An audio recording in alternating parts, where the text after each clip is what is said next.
오늘은 기독교 변증 시리즈 두 번째 시간으로 지옥, 무례한 개념인가라는 주제로 함께 말씀을 나누도록 하겠습니다. 우리가 전도할 때 가장 좀 부담스러운 말 중에 하나는 뭐냐면 예수님을 믿지 않으면 지옥 간다라는 말입니다. 오늘날 같이 개인의 인권과 또 자유를 강조하는 시독 속에서 이 지옥이라는 개념은 굉장히 무례한 표현으로 들려집니다. 그래서 일부 사람들은 지옥을 부인하면서 이 천국과 지옥 같은 말은 그냥 옛날에 만들어진 종교적 신념이거나 미신에 불과하다라고 얘기를 합니다. 이런 사고가 굉장히 팽배해지면서 2008년 영국의 대표적 무신론자인 리처드 도킨스는 이렇게 말을 했습니다. 신은 없다. 걱정 말고 너의 삶을 즐기라는 광고 문구를 단 버스 800대를 동원해서 일정 기간 동안 계속해서 영국 전역을 달리게 했습니다. 특별히 이 리처드 도킨스는 만들어진 신이라는 책을 썼는데 거기서 이렇게 말합니다. 인간이 70에서 80년 살면서 죄를 지었다고 해서 영원토록 지옥을 만든 하나님은 공평하지 않다라고 비판을 했습니다. 또 무신론자 철학자인 영국의 버트란드 러셀은 노벨 문학상을 받은 사람인데 나는 왜 기독교인이 아닌가라는 책에서 사랑의 하나님이 지옥을 만들어 인간을 유혹하고 믿지 않는 자를 지옥에 보내는 것은 잔인한 처사다. 그래서 자신은 기독교인이 될 수 없다라고 이야기를 했습니다. 이런 비난들이 점점점 증가함으로 인해서 요즘 기독교 내에서도 지옥이라는 자체를 인정하기보다는 영혼 멸절설이라는 주장을 하는 분들이 있습니다. 영혼 멸절설이라는 것은 뭐냐면 하나님께서 영원히 지옥 형벌에 우리가 처하게 하는 것이 아니라 악인들이 범한 죄에 대해서 응분의 벌을 준 다음에 멸절을 시킨다라는 것이에요. 그래서 그 영원히 멸절이 심판이라고 설명을 합니다. 여러분들은 어떻게 생각하시나요? 과연 성경에서 이 지옥에 대해서 뭐라고 말씀하는지 함께 살펴보기를 원하는데요. 먼저 누가복음 16장 22절은 다음과 같은 내용이 기록됩니다. 이에 그 거지가 죽어 천사들에게 받들려 아브라함 품에 들어가고 부자도 주고 장사되매 그가 음부에서 고통 중에 눈을 들어 멀리 아브라함과 그의 품에 있는 나사로를 보고 불러 이르되 아버지 아브라함이여 나를 긍휼히 여기사 나사로를 보내어 그 손가락 끝에 물을 찍어 내 혀를 서늘하게 하소서 내가 이 불꽃 가운데서 괴로워하나이다. 여기 보게 되면 거지 나사로가 있었고요, 이름을 알 수 없는 한 부자가 있었는데 이 죽은 다음에 거지 나사로는 아브라함 품으로 표현되는 천국에, 그 다음에 이 거지는 음부에 갔다라고 얘기합니다. 이 음부라는 것은 모든 죽은 자들이 가는 거처인데 오늘 본문에 보니까 24절에 불꽃 가운데서 괴로워하고 있다라고 표현을 합니다. 계속해서 25절을 보게 되면 그곳은 괴로움을 받는 곳이라고 말씀하고요, 또 28절에도 고통받는 곳으로 말하면서 지옥이라는 것은 가상의 공간이 아니라 실제로 존재하면서 인간에게 고통을 주는 곳으로 묘사하고 있습니다. 그래서 이 나사로는요, 이 자신이 있는 이 음부에 자신의 형제들이 오지 않게 해달라고, 그래서 나사로를 다시 보내서 우리 형제들에게 이 말을 전해서 오지 않게 해달라고 요청을 합니다. 그랬을 때 아브라함이 29절에서 이렇게 얘기합니다. 그들에게는 모세와 애언자들이 있으니 그들의 말을 들어야 한다. 이 말은 뭐냐면 하나님께서 주신 모세 우경과 선지자들의 말씀을 들어야 한다는 것이죠. 31절에 계속해서 말합니다. 아브라함이 그에게 대답하였다. 그들이 모세와 애언자들의 말을 듣지 않는다면 죽은 사람들 가운데서 누가 살아난다고 해도 그들은 믿지 않을 것이다 라고 이야기를 합니다. 그래서 오늘 누가복음 16장 29절을 보게 되면 지옥은 하나님의 말씀을 듣지 않고 회개하지 않는 사람들이 가는 곳이라고 얘기를 합니다. 또 계속해서 유다서 1장 6절은 다음과 같이 표현합니다. 또 천사들도 자기 자리를 지키지 않고 자기가 사는 곳을 버렸을 때 하나님께서는 그들을 영원한 사슬로 묶어서 그 큰 심판의 날까지 암흑 속에 가두어 두셨습니다 라고 얘기하고요, 요한계시록 20장 10절은 또 이렇게 말합니다. 그들을 미혹하던 악마도 불과 유황의 바다로 던져졌는데 그것은 그 짐승과 거짓 예언자들이 있는 곳입니다. 거기에서 그들은 영원히 밤낮으로 고통을 당할 것입니다 라고 말씀합니다. 오늘 지옥이라는 것은 어떤 곳이냐면 자신의 자리를 지키지 아니하고 인간 배후에서 죄를 범하게 짓게 했던 그 타락한 천사들, 그리고 죄를 심판하기 위해서, 가두기 위해서 지옥이 있다라고 말씀합니다.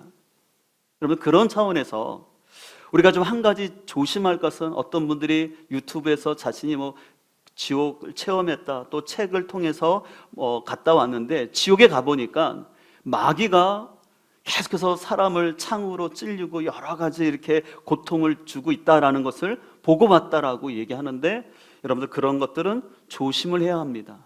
왜냐하면 지옥은 바로 사단을 심판하는 장소입니다. 근데 거기서도 이 마귀가 사람을 괴롭히고 있다라는 것은 성경의 가르침과 모순이 되는 것이죠.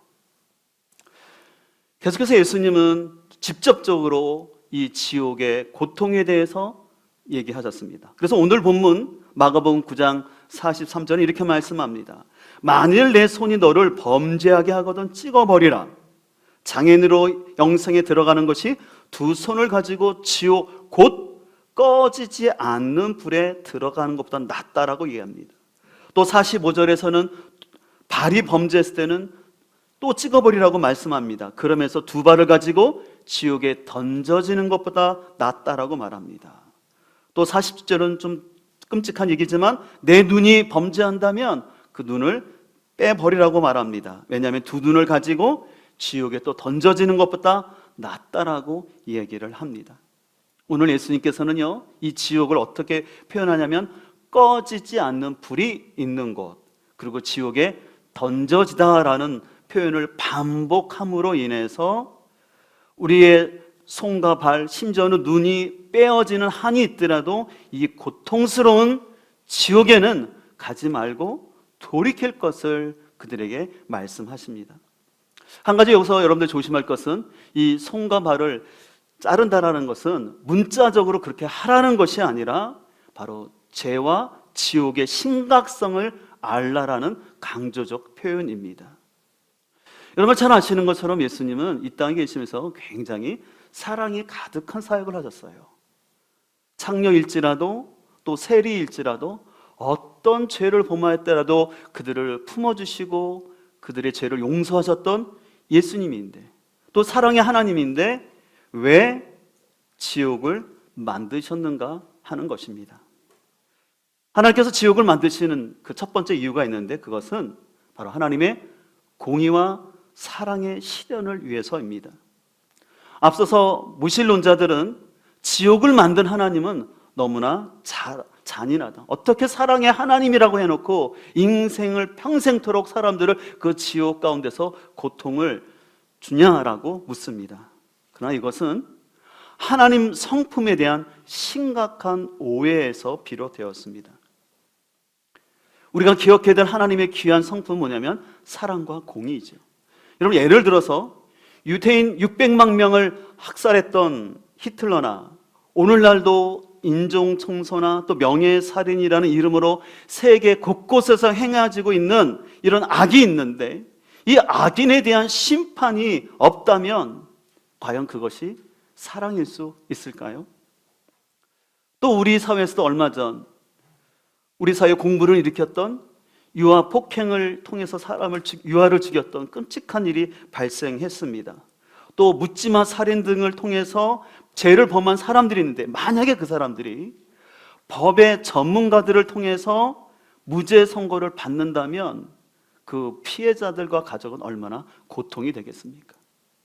또 만약에요, 어떤 사람이 큰 죄를 범했어요. 유죄가 확정됐어요. 근데 재판장이 뭐라고 말하냐면 당신이 분명히 유죄이지만 나는 마음이 참 선한 재판장이기 때문에 당신의 죄를 무죄로 선고하겠습니다가 그렇게 말한다면 이 역시도 공정한 것이 아니라는 것입니다. 그래서 하나님의 사랑이 온전해지기 위해서는 이 공의가 있어야지 온전한 사랑이 됩니다. 왜냐하면 공의가 없는 사랑은 차별이며 불공평한 편애가 되기 때문에 그렇습니다. 계속해서 누가복음 16장 25절은 이렇게 말씀합니다. 그러나 아브라함이 말하였다. 얘야, 뒤돌아보아라. 내가 살아있는 동안에 너는 온갖 혼사를 다 누렸지만 나사로는 온갖 괴로움을 다 겪었다. 그래서 그는 지금 여기서 위로를 받고 너는 고통을 받는다라고 말씀합니다. 오늘 본문에 보면 위로와 고통이 분명한 대조를 이루고 있습니다. 근데 둘 다 수동태로 되어 있어요.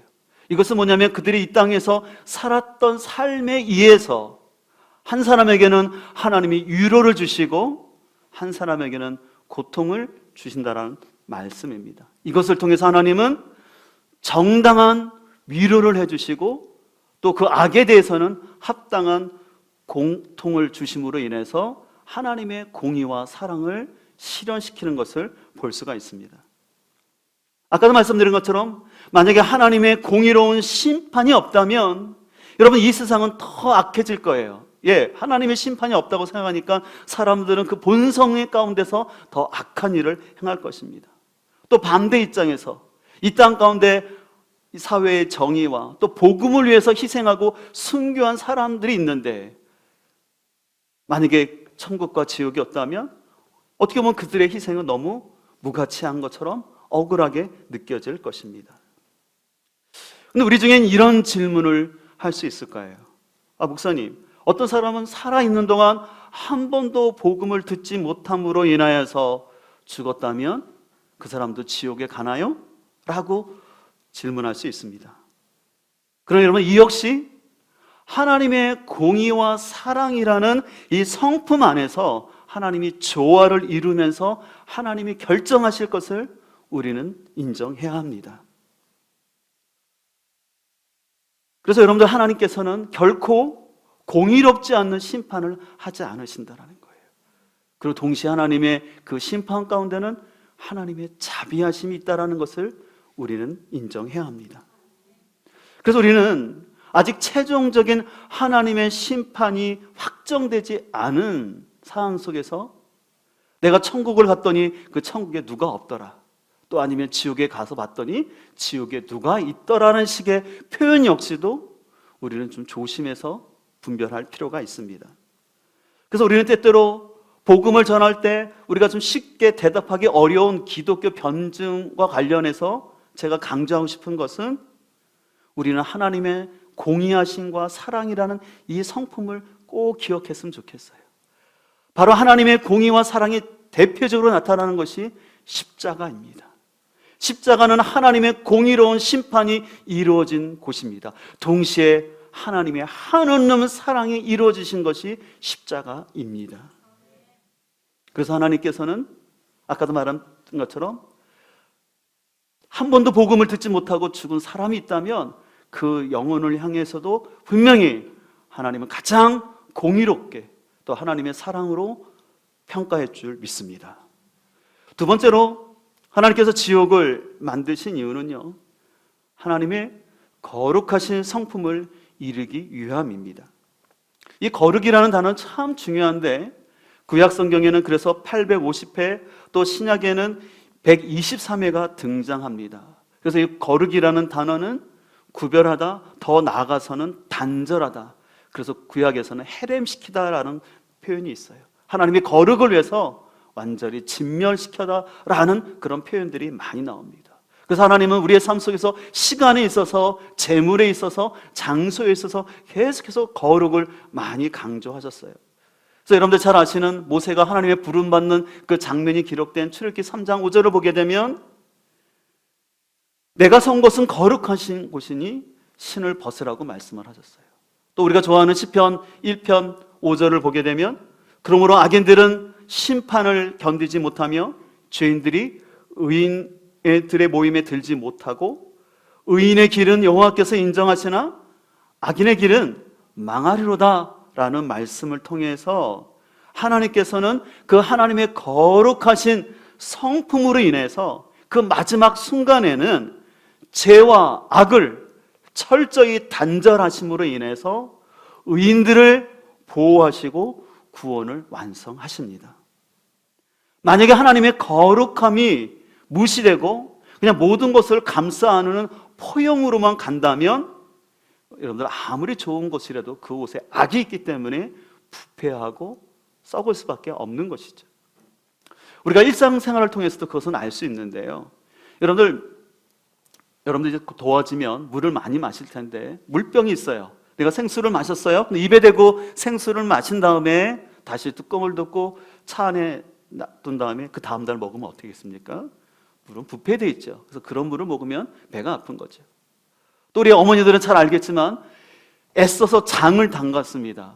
근데 그 장을 풀 때 맛을 보기 위해서 수저로 혀를 통해서 맛을 딱 본 다음에 수저를 그 장에다 꽂아놔요. 어떻게 될까요? 당연히 부패되지 않습니까?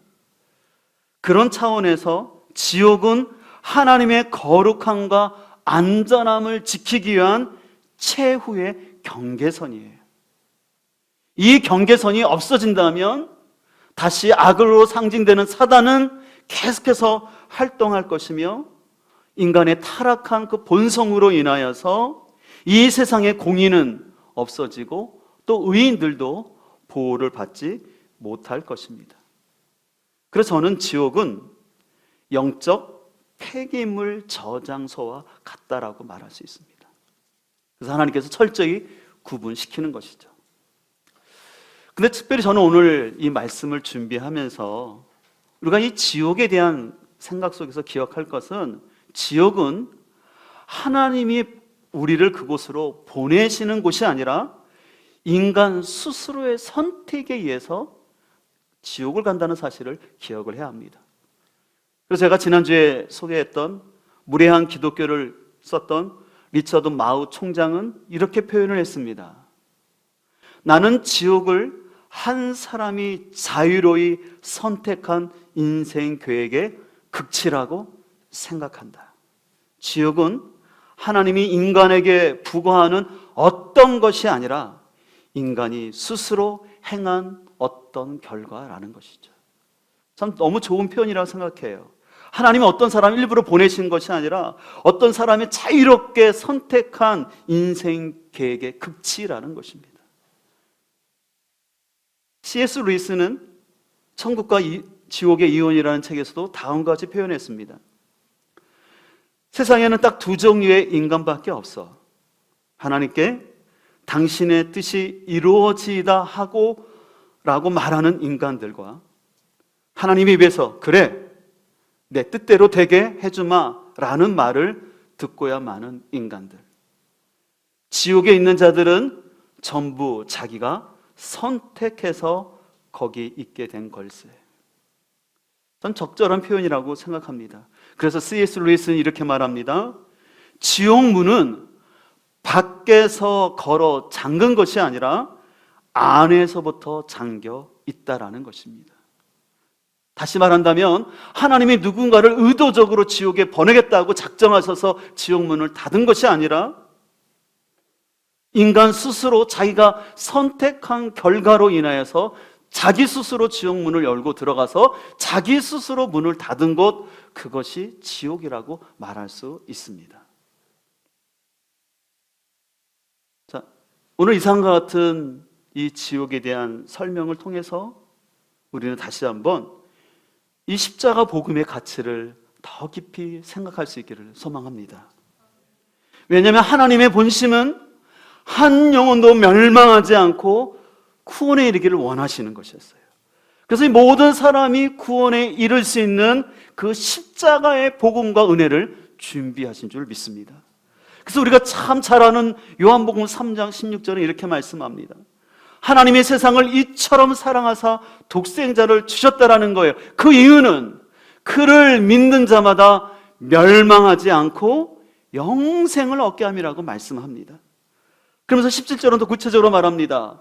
하나님이 그 아들을 세상에 보내신 것은 세상을 심판함이, 다시 말해서 우리를 지옥 보내려고 하심이 아니라 그로 말미암아 세상의 구원을 받게 하려 하심이라고 말씀하고 있습니다. 앞서서 제가 말씀드린 것처럼 무신론자들은 하나님을 크게 오해했는데, 어떤 오해를 했냐면 하나님은 지옥을 만들어서 그곳에 인간을 가둬놓고 영원토록 고통을 주는 그런 잔인한 하나님이라고 오해를 했습니다. 그러나 오히려 하나님은 이 지옥의 문을 막기 위해서 예수 그리스도를 십자가에 희생시킴으로 말미암아 하나님의 사랑과 공의를 완성하신 줄 믿습니다. 그러나 이런 하나님의 놀라운 사랑과 구원의 길이 있음에도 불구하고 자신의 의의와 자신의 지식과 자신의 자유를 쫓아서 자신이 주인 되어서 자신의 뜻대로만 선택한 그 결과가 지옥이라는 사실을 우리는 또한 부인할 수 없습니다. 그래서 요한복음 3장 18절은 또 이렇게 말합니다. 그를 믿는 자는 심판을 받지 아니하는 것이요, 믿지 아니하는 자는 하나님의 독생자의 이름을 믿지 아니함으로 벌써 심판을 받았다라는 것입니다. 그래서 그 정죄는 이것이니 곧 빛이 세상에 왔을 때 사람들이 자기 행위가 악함으로 빛보다 어둠을 더 사랑한 것이라는 것입니다. 하나님은 결코 우리를 지옥에 보내는 게 하나님의 마음과 뜻이 아니었어요. 하나님 우리를 그 지옥 가운데 가지 않기 위해서 예수 그리스도를 우리에게 보내주셨는데, 오늘도 많은 사람들이 자신의 지식과 자신의 의의를 내세우면서 하나님께서 주신 이 빛을 거부하고 있는 모습을 보게 됩니다.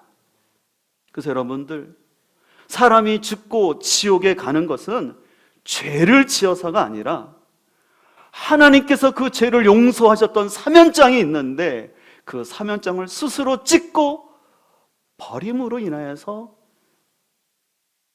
죄의 심판이 있는 것입니다. 그래서 오늘 본문은 결론적으로 49절에서 이렇게 말합니다. 사람마다 불로써 소금 치듯 함을 받으리라. 소금은 좋은 것이로되 만일 소금이 그 맛을 잃으면 무엇으로 이를 짜게 하리요? 너희 속에 소금을 두고 서로 화목하라 하시니라. 오늘 본문을 보다 보면 좀 약간 생뚱맞은 느낌이 있어요. 왜냐하면 예수님이 아주 지옥에 대한 심각성들을 막 경고하시다가 뜬금없는 소금 얘기를 하는 것 같아요. 근데 여러분들이 그 의미를 좀 이해할 필요가 있는데요, 불이라는 것은 심판의 개념도 있지만 불순물을 태워 없애는, 정화시키는 의미도 있습니다. 또 소금이라는 것은 부패를 막아주는 역할을 합니다. 그래서 하나님께서 구약의 희생 제물을 드릴 때 하나님께 때때로 소금을 쓰라는 것을 볼 수가 있어요. 바로 이런 차원에서 우리 예수님은 소금처럼 희생 제물이 되어 주심으로 말미암아 우리와 하나님을 화목하게 해 주셨습니다.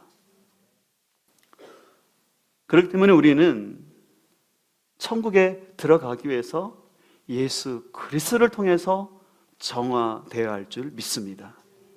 그리고 예수 그리스도의 복음은 그 귀한 불처럼 우리의 죄를 태워주시고 소금처럼 우리를 부패하지 않게 하여서 우리를 영원한 하나님 나라로 인도하여 줄 믿습니다.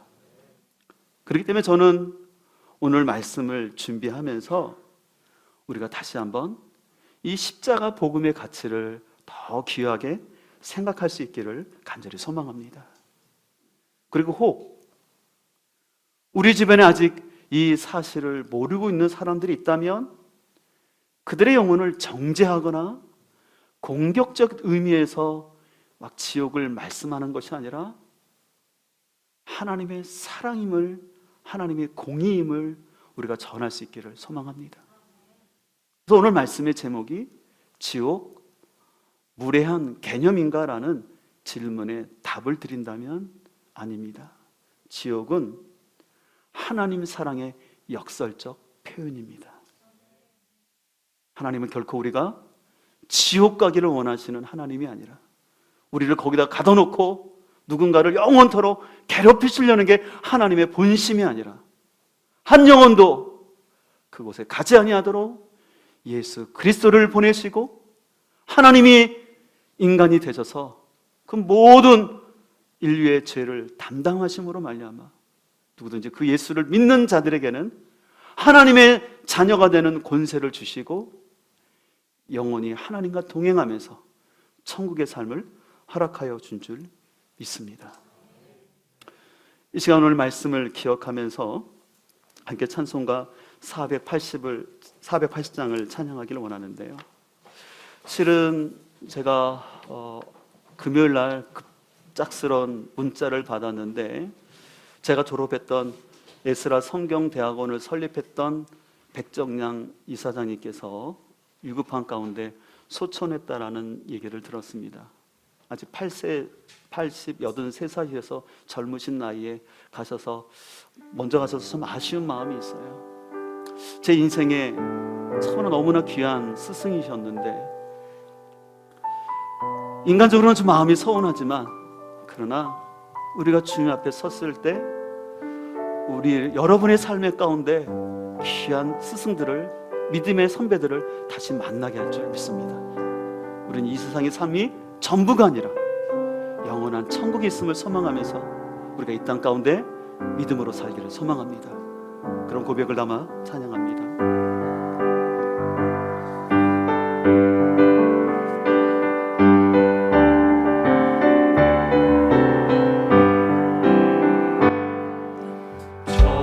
천국에서 만나보자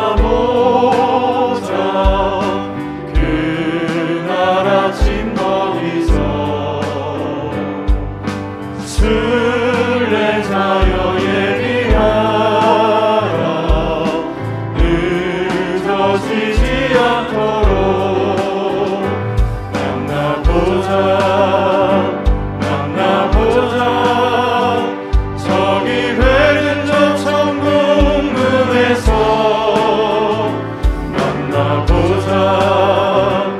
만나보자 그 나라 신금문에서 만나자 너의 등불 밝혀있나 기다린다 신랑이 천국 문에 이를 때에 그가 반겨 맞으리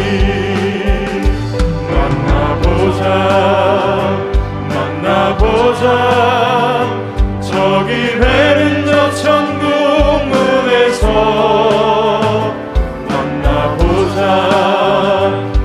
만나보자 그 나라 신금문에서 만나자 기다리던 성도들과 그 문에서 만날 때 참 즐거운 우리 모임 그 얼마나 기쁘랴 만나보자 저기 회는 저 천국 문에서 만나보자 그 나라 친금을 만나자 기다리던 성도들과 그 문에서 만날 때